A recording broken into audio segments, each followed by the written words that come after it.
Baik, Assalamualaikum warahmatullahi wabarakatuh. Sebelumnya, izin memperkenalkan diri. Nama saya Syahrul Kufran Alhamdan dengan NPM 231506103. Jadi di sini saya akan menjelaskan rangkaian counter yang telah kami buat sebelumnya. Jadi di sini saya akan menjelaskan alur dari rangkaian-rangkaian yang telah dibuat.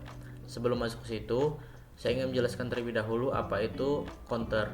Jadi counter itu merupakan sebuah rangkaian logika sekuensial yang bekerja secara berurutan melalui sederetan state yang berbeda ketika digerakkan oleh deretan pulsa input. Jadi di sini langsung saja kita masuk ke rangkaiannya.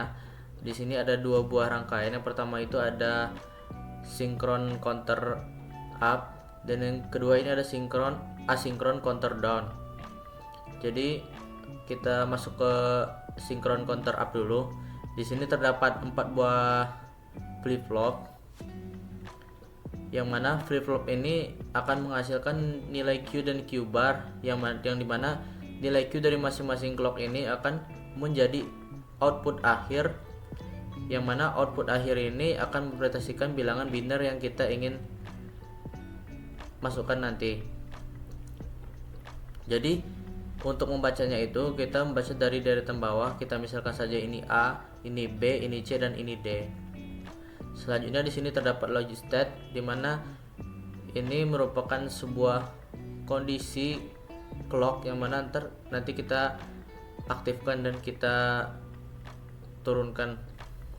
Selanjutnya di sini ada PCC.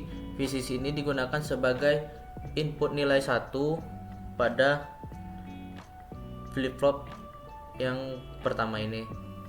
Selanjutnya di sini ada dua gerbang NAND. Dua gerbang ini berfungsi sebagai stabilizer yang mana digunakan agar output yang dihasilkan nanti tidak teracak-acak. Langsung saja kita jalankan programnya. Jadi untuk yang pertama itu ketika kita memasukkan nilai clock 1, maka output yang dihasilkan itu masih sama, dan ketika kita kembalikan ke nilai 0, maka di sini akan terjadi perubahan pada nilai Q dan Q bar, yang mana awalnya dari Q tadi 0 dan Q bar itu 1, di sini berubah menjadi Q1 dan Q barnya itu 0, sehingga output dari Q ini menghasilkan nilai 1 dan kita membacanya ini yaitu 001, atau dalam bilangan desimal itu merupakan angka 1. Selanjutnya kita trigger lagi untuk yang kedua kalinya. Di sini terjadi lagi perubahan pada output C, yang dimana output C sini menghasilkan nilai 1, sehingga bilangan biner yang dihasilkan ini merupakan 010, atau dalam bilangan desimal itu yang berarti 2. Selanjutnya ketika kita trigger lagi clocknya, di sini kita bisa melihat juga ketika clock di sini bernilai 111, maka ini menandakan bahwa clock yang pertama ini output yang akan dihasilkan itu dari 0 ini akan berubah menjadi 1, sedangkan yang lainnya ini tidak berubah sama sekali. Ini akan terjadi ketika kita kembalikan ke posisi 0. Jadi saya langsung saja pindahkan lagi ke posisi 0. Nah, di sini output yang berubah itu ada pada output dari Q JK flip flop yang pertama. Jadi di sini hasil enter bakal jadi 0011, atau dalam bilangan desimal itu yang berarti 3. Ketika kita pencet lagi kondisi 1, maka di sini kita dapat melihat clock ini bernilai 111, yang dimana clock yang pertama, clock kedua, dan clock ketiga. Sedangkan clock keempat itu tidak seperti clock yang lainnya.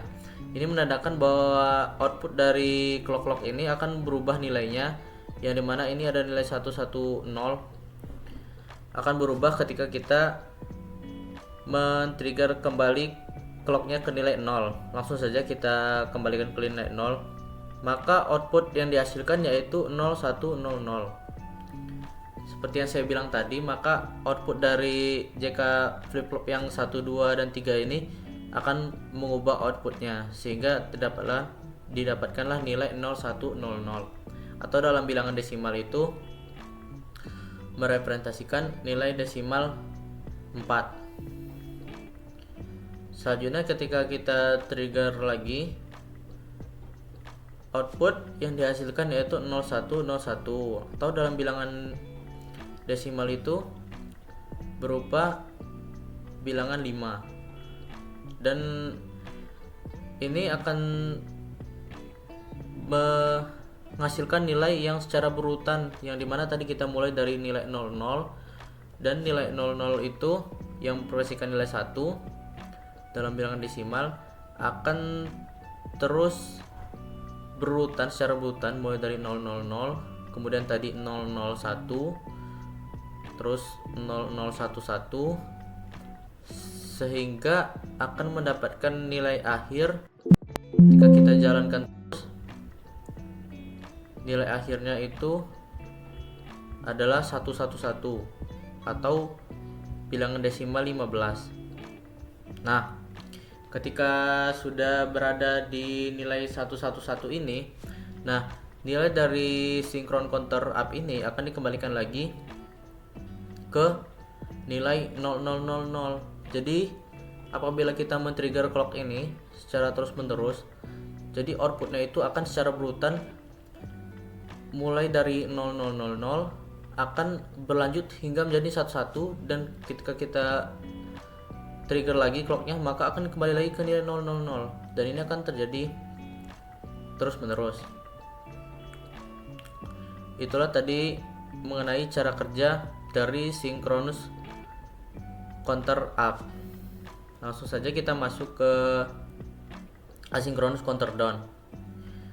Oh ya, tadi salah satu yang membedakan yaitu synchronous counter ini disusun secara paralel, sehingga output yang dihasilkan itu akan menghasilkan output secara bersamaan. Dan berbeda dengan yang ini tadi, yang asinkron ini, karena ini terdapat masing-masing VCC, yang mana VCC ini menyimpan nilai 1 pada masing-masing clock, dan juga di sini nilai dari logic state-nya ini hanya terhubung pada clock yang pertama atau ke flip-flop yang pertama. Jadi input dari flip-flop yang selanjutnya ini didapati dari hasil output dari clock yang pertama. Jadi di sini ada Q bar yang menjadi outputan untuk flip-flop clock yang kedua, dan begitu seterusnya. Langsung saja kita masuk.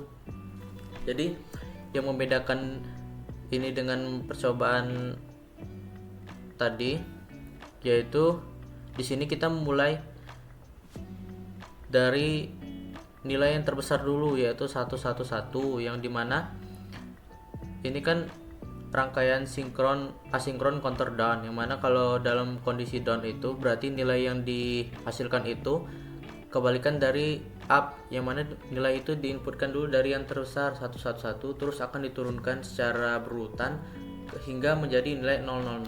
Langsung saja kita coba inputkan nilai 1.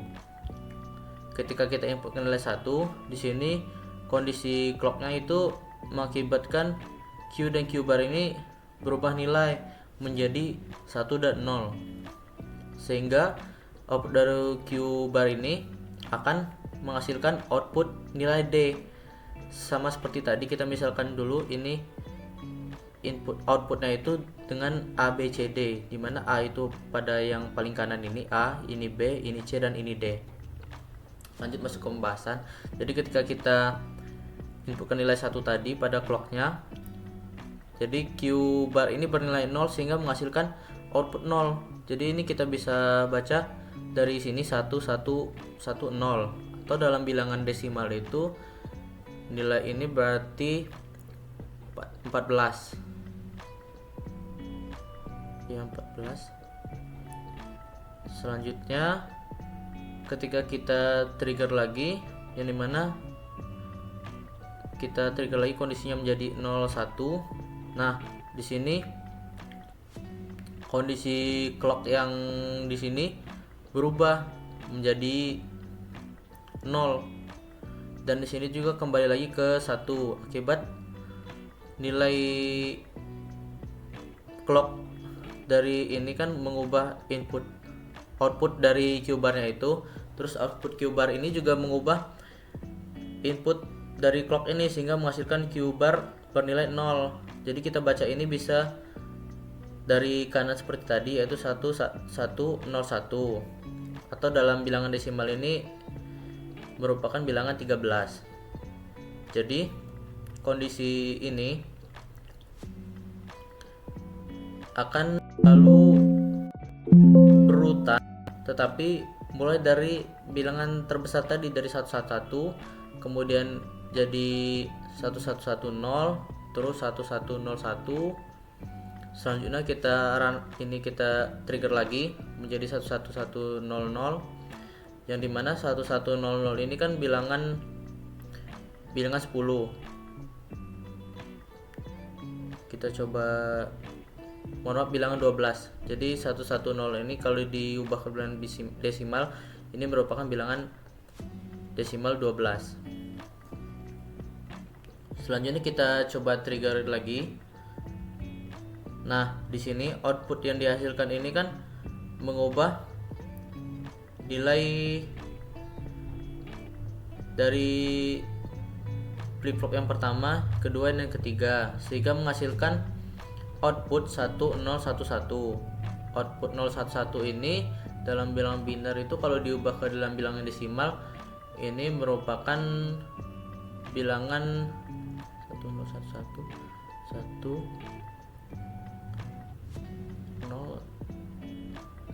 11 dalam bilangan desimal ini merupakan bilangan 11. Jadi ini akan terus berlanjut berurutan mulai dari bilangan tadi, bilangan 15, 14, 13, 12, 11, 10, 9, 8, 7, dan kita coba jalanin terus hingga hasilnya nanti akan menjadi nilai 00, yang dimana nilai 0 ini merupakan nilai akhir dari output yang pertama tadi, dimana itu kan 15, terus ini 000. Jadi kalau kita trigger lagi maka dia akan kembali ke nilai output yang awal tadi. Jadi ini sama seperti tadi, namun kebalikan dari yang sinkron up itu, karena kondisi up itu mulai dari 0, yang dimana akan diakhiri jadi 111 dan kembali ke 0, sedangkan yang ini dari 111 kembali ke 0 dan kembali lagi ke 111. Mungkin itu saja penjelasan dari saya mengenai rangkaian sinkron counter up dan juga asinkron counter down.